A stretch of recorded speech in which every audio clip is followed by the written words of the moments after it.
El pueblo de Israel estuvo 40 años en el desierto antes de llegar a la tierra prometida. ¿Sabes cuál era el centro de atención de ese pueblo? El santuario. El santuario siempre estaba en medio del campamento y todas las tribus se colocaban de manera estratégica allí alrededor del santuario. La idea era que cuando ellos abriesen su carpa, lo primero que vieran era el santuario. Y ese santuario les recordaba la presencia constante de Dios con su pueblo. Lo curioso es que allí no solamente se ofrecían sacrificios todos los días, sino que una vez al año, y allí se iniciaba un juicio o purificación del santuario.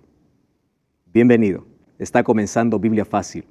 Hoy hablaremos acerca de un asunto tan importante que ocurrió en el pueblo de Israel y cómo eso era tan importante para la comprensión de todos los cristianos. Bienvenido, estás con toda tu familia, un grande abrazo para ti, que Dios te bendiga, gracias por acompañarnos. Bienvenidos también amigos, qué bueno es compartir con ustedes, qué bueno es que aquí estemos representando a diferentes países, ¿verdad?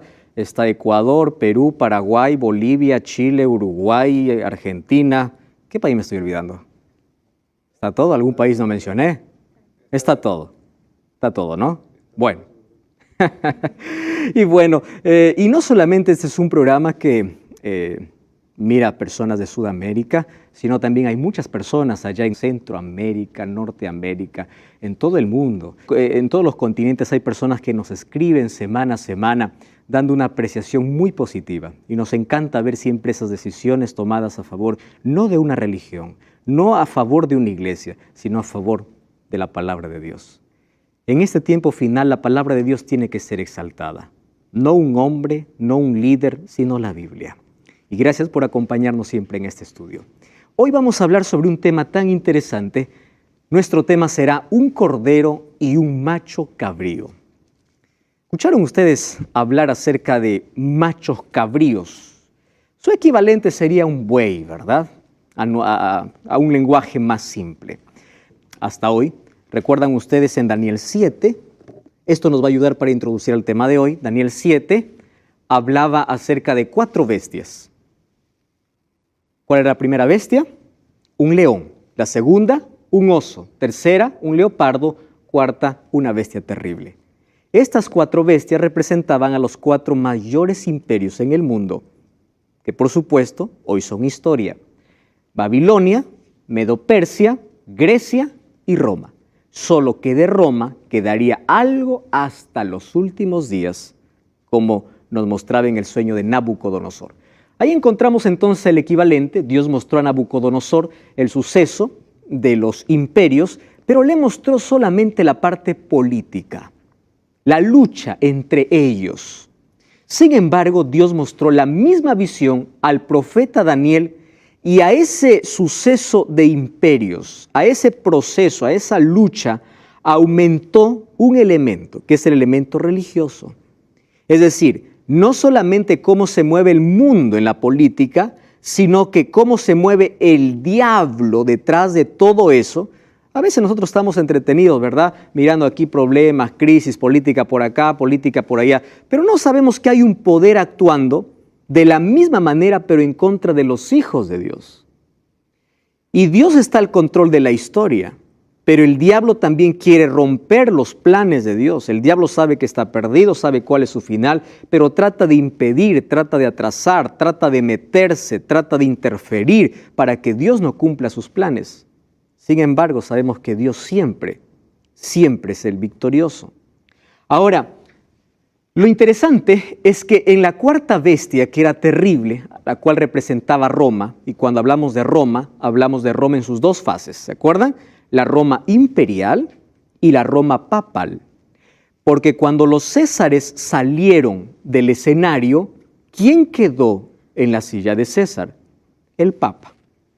Entonces, es por eso que esta bestia apareció con 10 cuernos. Esos 10 cuernos dice la Biblia que serían 10 reyes. Mientras Daniel estaba mirando los cuernos, vio que salía un cuerno pequeño. Esos 10 cuernos, ¿a qué representaba? a 10 tribus bárbaras que dividirían el imperio. Comenzaron en el año 351 y lo derribaron en el año 476. Ustedes saben que uno de las cosas que prepararon la caída del imperio romano fue la inmoralidad, como ya les mencioné en algún momento, fue la corrupción, la cultura que ellos adquirieron era una cultura de desorden, a pesar de que políticamente eran ordenados y eran fuertes, pero cuando la moral cae, todo se destruye, a lo que nuestro mundo hoy está llegando. Ahora, Constantino comete un error grave cuando era emperador, un error político. Constantino fue el primer emperador que se bautizó y se hizo cristiano. Solo que al ingresar al cristianismo, él traía todas sus costumbres paganas. Él era un adorador del sol. Es por eso que instaló el día domingo como adoración, porque él seguía adorando a su Dios, pero ahora diciendo yo soy cristiano. Y muchas costumbres paganas ingresaron dentro de la iglesia. Y cuando la Biblia fue retirada, esas costumbres fueron puestas como dogmas, que lamentablemente hasta hoy se siguen practicando y se seguirán practicando. Solo que Constantino, ¿qué cosa hizo? Él hizo una ciudad en su nombre y él trasladó para la capital de su imperio esa ciudad. Ustedes se acuerdan de Constantinopla, ¿verdad? Su orgullo le llevó a mover la capital. Y cuando él movió en el año 350, a partir del año 351, Roma empezó a debilitarse porque es allí donde aprovechan las tribus extranjeras a posesionarse de Roma. Y eso es lo que ocasiona la caída. El año 476, Odoacro desafía a Rómulo Augusto, que es el último emperador romano, y Roma es dividido. ¿Por qué? Porque ahora empieza una lucha entre esas tribus.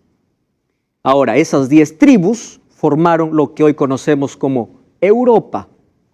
Ahora, también nosotros hemos visto que a partir del año 538 es recién donde el Papa tiene un poder absoluto. Antes no. ¿Qué sucede en el año 538? Desaparece la última tribu que estaba en oposición contra el Papa. ¿Recuerdan que habían 3 tribus que estaban en oposición? Muy bien. Desaparece. ¿Por qué? Porque los eliminan. Y al ser eliminados, entonces él tiene poder absolutista, él puede hacer lo que quiere. ¿Y eso cuándo termina? Termina cuando Berthier, el general, toma prisionero al Papa Pío VI en el año 1798. Allí termina. Si nosotros sumamos entonces 538, ¿verdad? ¿Y cuántos años nos falta para 1798? Exactamente son 1260 años. Eso está comprobado, corroborado en la historia. Solo que eso estaba ya profetizado. No solamente en Daniel, sino también en Apocalipsis, que perseguiría a los hijos de Dios por tiempo, la mitad de un tiempo. Apocalipsis que dice 42 meses, 42 por 30 que trae cada mes, son 1260 días. Y 1200, si nosotros aplicamos día por año, como se debe aplicar en profecía, hoy lo vamos a ver eso, entonces da 1260 años. La profecía es exacta, totalmente. Ahora entramos al capítulo 8. Y en el capítulo 8 se nos presenta ya no los 4 imperios, sino 2. La pregunta es, ¿por qué ya no se presentan Babilonia? Porque Babilonia ya pasó a la historia. Ahora aparece bajo 2 nuevos símbolos. Recuerdan que estamos en parte profética. Y un símbolo no se debe leer o interpretar como se lee. Un símbolo se debe buscar un equivalente. Solo que aquí no necesitamos interpretar porque un ángel le da la interpretación a Daniel y le dice, mira, lo que te he mostrado o lo que tú has visto significa esto. Ahora aparece en el escenario 2 animales. Un carnero y un macho cabrío. Miren el capítulo 8 de Daniel. Vamos a abrir la Biblia. Daniel capítulo 8. Es interesante. En el año 3 del reinado del rey Belsasar, aquí está retrocediendo Daniel a cuando Babilonia todavía existía. Yo, Daniel, tuve una visión después de aquella visión que había tenido antes. Yo estaba en Susa, que es la capital del reino. Recuerden que ahora están en el reino de ¿quién? De Medo-Persia. En la provincia de Elán, en la visión yo veía que estaba junto al río Ulai. Alcé mis ojos y miré qué cosa dice. Un carnero que estaba delante del río. ¿Qué tenía este carnero? 2 cuernos. Y aunque los cuernos eran altos, ¿qué cosa dice? Uno era más alto que el otro. ¿Ustedes se acuerdan del oso? ¿Qué cosa tenía el oso? Una parte más alta que la otra. ¿Qué cosa tiene el carnero? 2 cuernos. Solo que uno es más alto que el otro. Y el otro creció más. ¿A qué se está refiriendo? A Persia, que creció más que Media. Vi al carnero que hería con los cuernos. Fíjense qué dice. ¿A dónde? Al poniente, al norte y al sur. ¿En cuántas direcciones? 3. ¿Recuerdan que el oso tenía 3 costillas en la boca? Correcto. Ahí están las 3 direcciones. Las 3 conquistas de Media y Persia. A Egipto, a Babilonia y a Lidia. Pero ustedes pueden decir, bueno, ¿y cómo sé de qué representa ello? Vayan al versículo 20. Vamos a dejarnos de misterios. El versículo 20 tiene la interpretación. Dice así: en cuanto al carnero que viste que tenía 2 cuernos, ¿qué cosa dice ahí la Biblia? Estos son los reyes de Media y Persia. ¿Necesitamos aquí crear algún símbolo, decir quién representará? No, está explicado. Entonces, ahora Medo-Persia está representado ¿con qué? Como un carnero, ¿correcto? Solo que aquí, ¿por qué cambia de imagen? Esa es la pregunta. Porque Dios muestra a Daniel un trasfondo diferente. Detrás de la lucha entre Medo-Persia y Grecia, Dios quiere mostrar 2 animales que eran representados en un sacrificio especial que tenía el pueblo de Israel. Ustedes saben que el pueblo de Israel todos los días ofrecía un cordero. Ese cordero, ¿a quién representaba? A Cristo. Es por eso que cuando Cristo muere en la cruz, no necesitamos sacrificar más corderos. ¿Cuándo se sacrificó el primer cordero? Cuando Adán y Eva pecaron. ¿Recuerdan que Dios le dice a Adán y Eva, el día que comen de cierto morirá? ¿Recuerdan eso? ¿Murieron o no murieron ese día? No murieron. Uno dice, entonces Dios mintió. No mintió.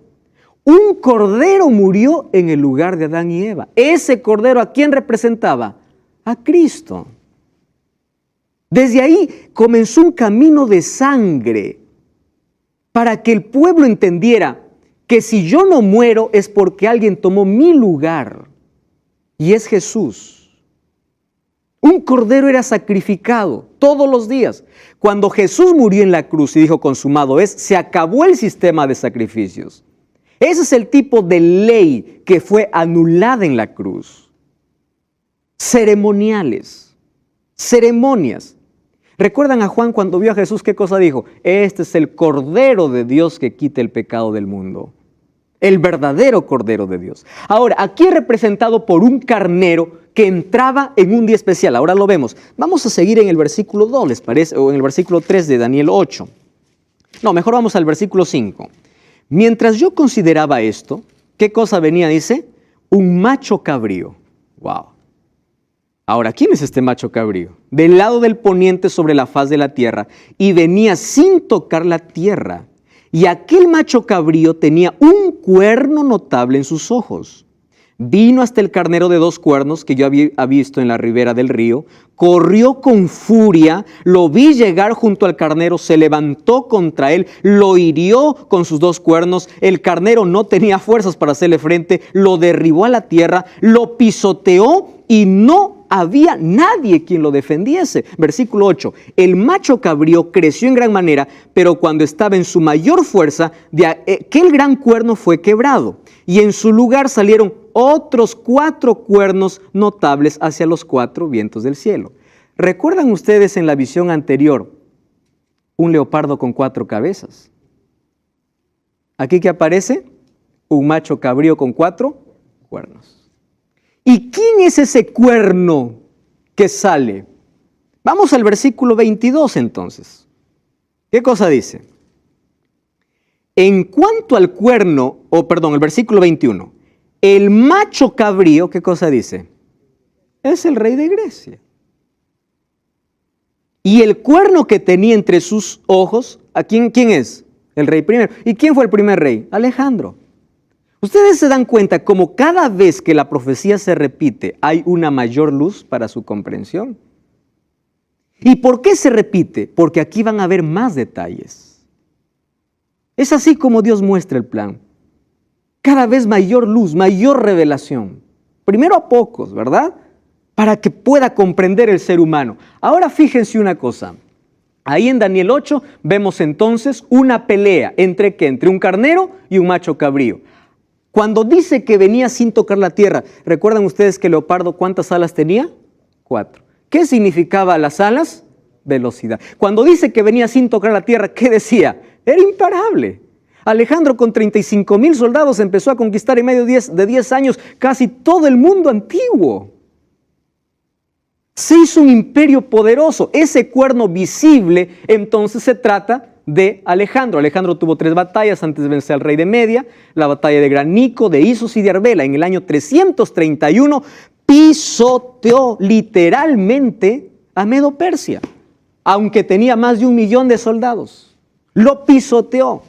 Entonces, en esa lucha encontramos a 2 imperios. Babilonia ya está en la historia. ¿Qué imperio está? Medo-Persia y Grecia. Correcto. Ahora, miren cómo lo pisoteó. Alejandro derribó por tierra, los pisoteó sin que nadie lo auxiliase. Como dice la Biblia, Susa fue saqueada. Persépolis, la capital de los persas, fue despojada y quemada. Para llevar las riquezas se necesitaron 10,000 mulas y 5,000 camellos. ¿Qué cosa les ofrecía Alejandro a sus soldados? Riqueza. Y miren la riqueza que había allí. Llevó de Susa, solo de Susa, 1,180 toneladas de oro. ¿Qué les parece? No hubo nadie quien lo defendiese, dice. Lo saqueó. Lo arruinó, lo derribó, desapareció allí en la batalla de Arbela en el año 331. Allí Medo-Persia pasa una vez más a la historia. ¿Y quién es el imperio que ahora brilla? Grecia. Ahora, ¿qué cosa sucede? Después Daniel 8:8 dice, cuando el macho cabrío se engrandeció, estando en su mayor poderío, ¿a los cuántos años comienza Alejandro? A los 25 años. Y cuando estaba en la mayor fuerza, ese cuerno, ¿recuerdan el cuerno que tenía en los ojos que significaba el rey primero? Fue quebrado. Y en su lugar crecieron 4 visibles hacia los 4 vientos del cielo. ¿A los cuántos años murió Alejandro? 33 años. Rindiendo adoración a su dios Baco, que era el dios del licor. Un día se emborrachó tanto y dijo, yo voy a tomar una copa de vino o un vaso de vino por cada ciudad conquistada. Enfermó y murió. 33 años, en la mayor fuerza. Murió. Solo que cuando murió, él no tenía heredero. Apenas tenía un hijito que venía en camino, que nació después que él murió. ¿Quién fue puesto allí para gobernar en el imperio griego? Su hermano, Filipo o Felipe. Pero ni siquiera era su hermano, era un hermanastro que no tenía liderazgo.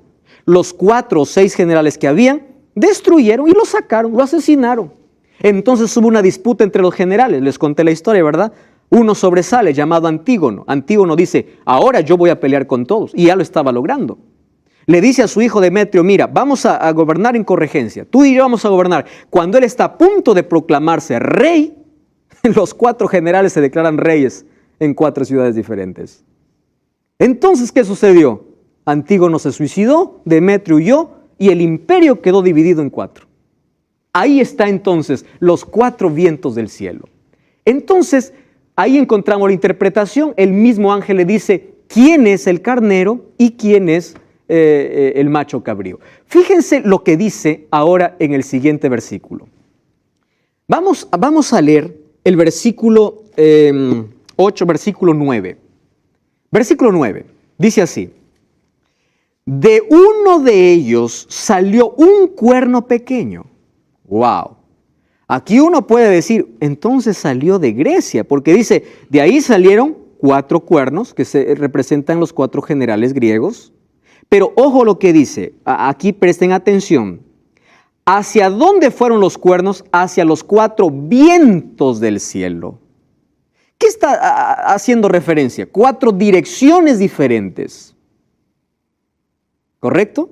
Ahora dice, no dice de uno de los cuernos. ¿Cuál es la última palabra que aquí menciona? Vientos. Entonces, de uno de ellos, ¿de qué está hablando? De uno de los vientos.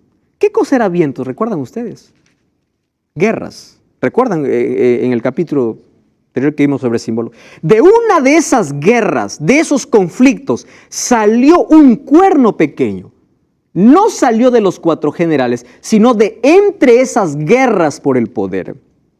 Vino un cuerno pequeño que creció mucho hacia el sur, hacia el oriente y hacia la tierra gloriosa. ¿Saben a qué llamaban tierra gloriosa? Al pueblo de Israel. Dios lo había llamado tierra prometida. Entonces aquí está hablando de Roma imperial, que está conquistando de manera horizontal, es decir, territorio. Esta es la Roma imperial. Versículo, ¿qué dice el versículo 10? Creció hasta llegar al ejército del cielo y parte del ejército de las estrellas se echó por tierra y las pisoteó. Wow, aquí no está hablando ya de la Roma imperial. Es decir, su expansión fue horizontal por territorio y luego vertical. ¿Por qué? Porque ahora se atrevió a ir ¿contra quién? Contra Dios.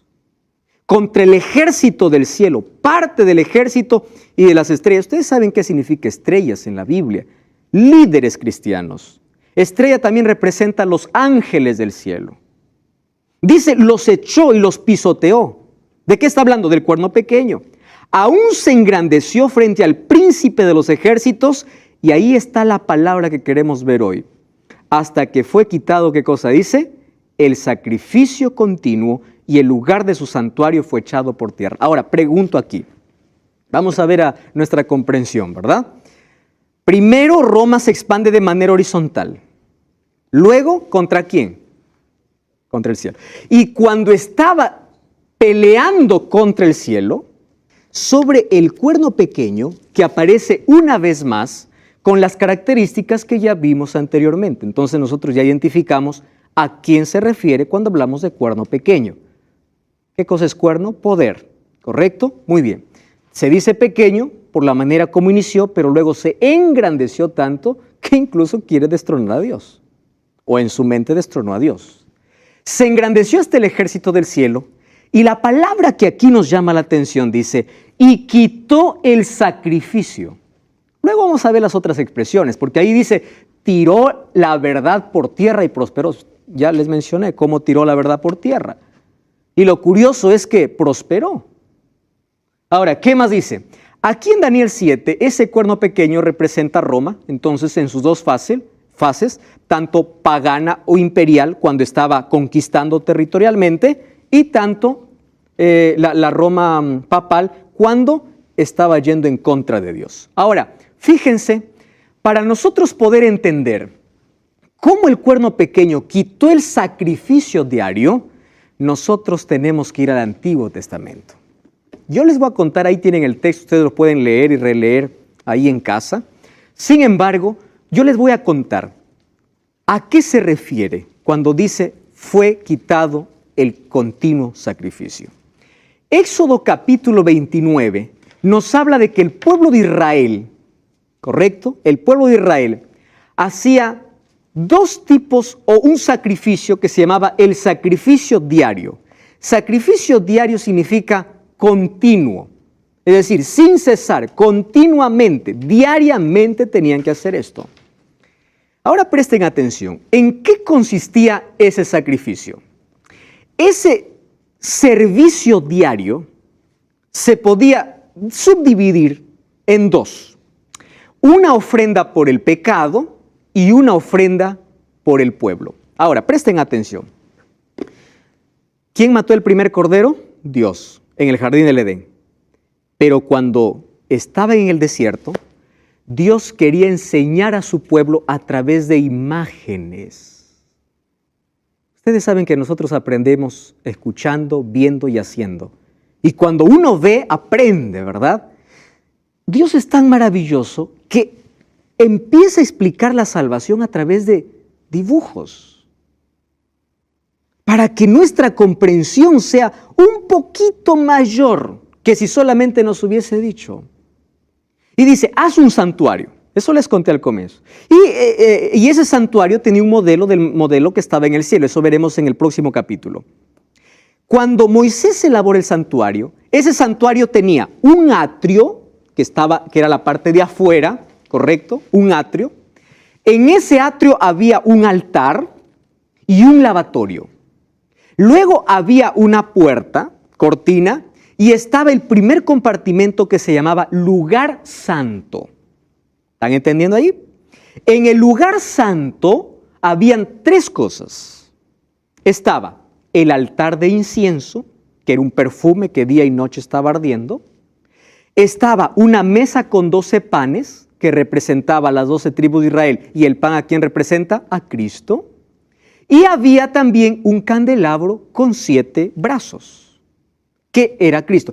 ¿A qué representaba el pan? A Cristo. ¿A qué representaba el candelabro? A Cristo. Es decir, todo el santuario, ¿a quién representaba? A Jesús. Afuera, ¿quién estaba? El sacerdote. Entonces, todo el año, el sacerdote ofrecía sacrificio. No se olviden que tenía 2 compartimentos. El primero que estaba, lugar santo. Y el segundo compartimento era el lugar santísimo. Hasta el lugar santo llegaba el sacerdote todos los días. Pero al lugar santísimo solamente entraba el sumo sacerdote una vez al año. A eso se llama Yom Kippur o día de juicio. Cuando el sumo sacerdote entraba una vez al año, ¿a dónde? Al lugar santísimo. ¿Qué había en el lugar santísimo? Estaba el arca del pacto. ¿Y qué estaba dentro del arca del pacto? El maná, la vara de Aarón que floreció y la ley de Dios. ¿Dónde estaba? En el lugar santísimo. Ahora, les explico. El servicio diario consistía, primero, ¿qué cosa era la ofrenda por el pecado? Yo soy un pecador, ¿correcto? Entonces, por favor, Daniel, ven para acá. Ayúdame. Solamente párate ahí, ¿está? Yo vivo en este extremo, aquí está mi campamento, y yo pequé. Entonces, yo, como pecador, tengo que morir, porque la paga del pecado, ¿qué cosa es? Es muerte. Pero yo no quiero morir. Hay alguien que muere en mi lugar. ¿Quién muere? Un cordero. Tomo una ofrenda, tomo un cordero, llevo el corderito, tiene que ser el mejor, porque representaba ¿a quién? A Jesús. Tenía que ser sin defecto. Tomaba el cordero y me iba ¿a dónde? Al sacerdote. ¿Dónde me estaba esperando? Ahí afuera, en el atrio, afuera. Porque afuera estaba el altar del sacrificio. Yo ingresaba y yo traía mi corderito, que era el animal más puro e inocente. Entonces tú, Daniel, vas a representar al sacerdote. Yo vengo con el cordero y yo no voy a permitir, yo no te voy a dar que tú mates el cordero, sino que tú como sacerdote me vas a entregar un cuchillo, ¿correcto? Entonces, yo recibo el cuchillo y yo mato el cordero. Es decir, yo mismo, ese cordero está muriendo por mi culpa. Degollo el cordero, su sangre aquí me ensucia, pero yo estoy limpio por dentro. ¿Qué cosa haces tú como sacerdote? Tú tomas la sangre del cordero y ¿a dónde te diriges? Al lugar santo, ¿correcto? Ahí en el lugar santo, junto a los cuernos del altar donde estaba el altar del incienso, esparces la sangre. Tú sales y cuando yo estoy esperándote aquí, cuando tú sales, dices, solucionado. ¿Qué quiere decir? Antes de que yo mate el cordero, ¿sabes qué cosa ocurrió? Yo cerré mis ojos, recuerda que tú eres sacerdote, yo cerré mis ojos y puse mi mano encima de la cabeza del cordero. ¿Qué cosa estaba haciendo? Confesando mi pecado. No te confesaba a ti. ¿A quién confesaba? Al cordero. Entonces mira, ¿cuál es tu función? Mi pecado era transferido ¿a dónde? Al cordero. Tú tomabas la sangre y ¿a dónde metías el pecado? Al santuario. Entonces mi pecado iba de mi pecado al cordero. El sacerdote todo lo que hacía era tomar esa transferencia y ¿a dónde lo llevaba? hacia el santuario. Gracias, Daniel. Ahora escuchen lo siguiente. Así funcionaban las cosas. Además, el sacerdote, ¿qué cosa era lo que hacía todos los días? Ofrecía un sacrificio todos los días, en la mañana y en la tarde. Ustedes recuerdan que Daniel oraba 3 veces al día. ¿Y oraba en dirección a dónde? ¿Por qué? Porque era hora de sacrificio. ¿Y por qué sacrificaba el sacerdote un cordero? Por aquellos que estaban tan lejos y no podían venir. Ahí había un cordero sacrificándose por ellos. Por aquellos tan pobres que no tenían algo que traer. Ahí había un cordero sacrificándose. Eso era ¿qué cosa? El servicio diario. ¿Comprenden? Ahora, mi pecado era transferido ¿a dónde? Al cordero. El sacerdote lo transfería ¿a dónde? ¿Dónde paraba mi pecado entonces? En el santuario. Entonces el santuario funcionaba como un tipo de almacén. ¿Correcto? Todos los días ingresaba simbólicamente el pecado. Eso era símbolo. Allí el sacerdote ingresaba, colocaba la sangre, volvía y era perdonado. Y ese cordero representaba a Cristo. Ahora, ¿qué sucedía entonces?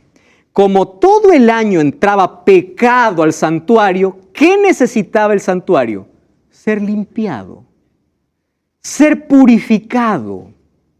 Esa purificación se llamaba expiación o día de juicio. ¿Comprenden ese asunto? ¿Por qué día de juicio? Ese día era diferente. Allí no actuaba el sacerdote. ¿Quién entraba en escena? El sumo sacerdote. ¿Qué hacía el sumo sacerdote? Él traía un becerro, traía un carnero y primero tenía que purificarse él, pedir perdón por él y por su familia. Porque él ahora no ingresaba al lugar santo, sino ¿a dónde? Al lugar santísimo. ¿Y qué descendía al lugar santísimo? La Shekinah, la gloria de Dios.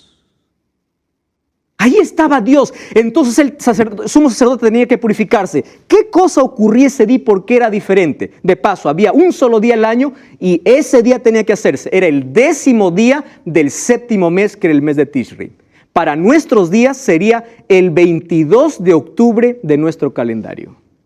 Esa era la fecha. Recuerden que este es calendario judío, nosotros tenemos el calendario gregoriano. ¿Correcto? Ahora, ese 22 de octubre era día de expiación. ¿Qué sucedía entonces en el servicio anual? Esos los detalles están en Levítico capítulo 16. En ese servicio anual traían 2 machos cabríos y echaban suertes.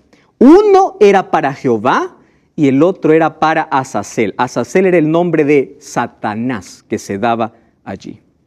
Entonces, quien salía sorteado por Jehová moría. ¿Correcto? Moría, lo mataban. Solo que la sangre de ese macho cabrío por Jehová ya no entraba como transferencia porque era sangre limpia. Recuerdan que la sangre que hacía ingresar el sacerdote estaba contaminada porque llevaba mi pecado. Este macho cabrío no lleva el pecado de nadie. Es puro. El sumo sacerdote toma la sangre del macho cabrío y ¿a dónde se dirige? Ya no al lugar santo, al lugar santísimo.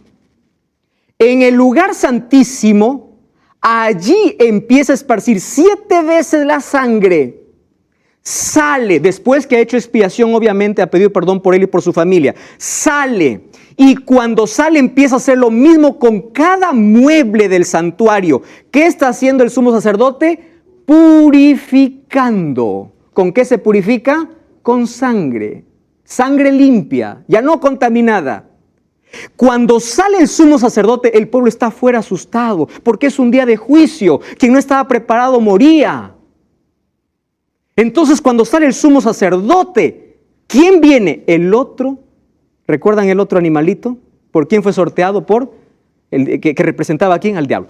Acabó aquí de purificar, sale el sumo sacerdote, coloca sus manos sobre ese macho cabrío. Quiere decir, todos los pecados que entraron al almacén, ahora vamos a tirar al basurero.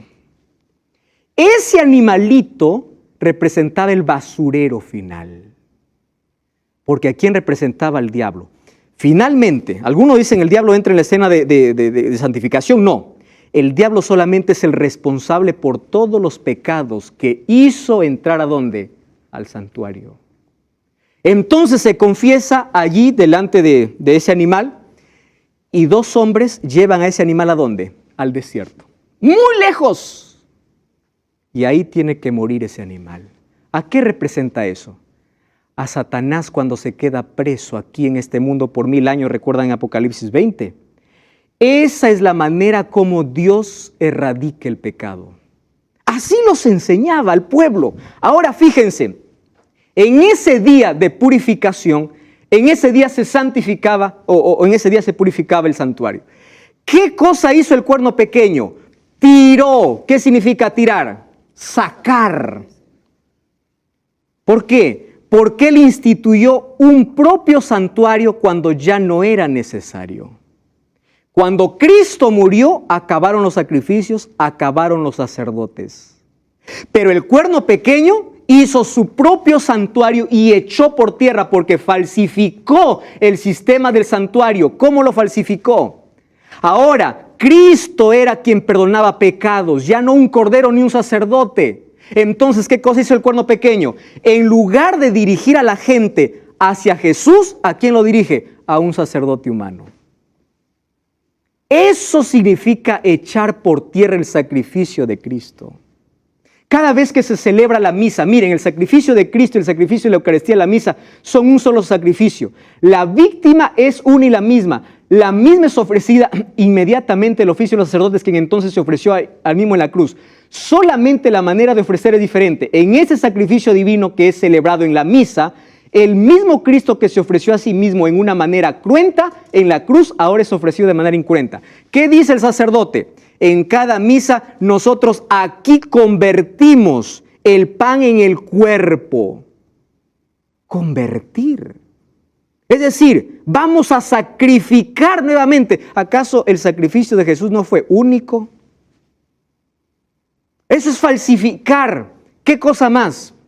Al poner la intercesión humana en los oficios de su sacerdocio, estableciendo el confesionario, ofreciendo en cada misa un sacrificio que afirma sacrificar de nuevo a Cristo, el papado no solo ha eclipsado el ministerio de Cristo, sino que lo ha anulado levantando un sacerdocio contrario.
Cuando Cristo murió, acabó ese sistema, porque todo eso era sombra de lo que iba a venir. Cuando Cristo fue al cielo, Él es nuestro sacerdote, nuestro sacrificio, nuestro sumo sacerdote. Pero ¿qué hizo el cuerno pequeño? Levantó uno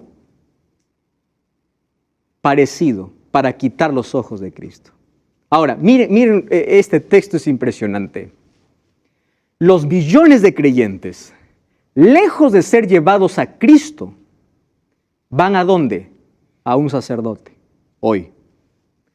Quien en vez de dirigir, o quien a su vez los dirige ¿a quién?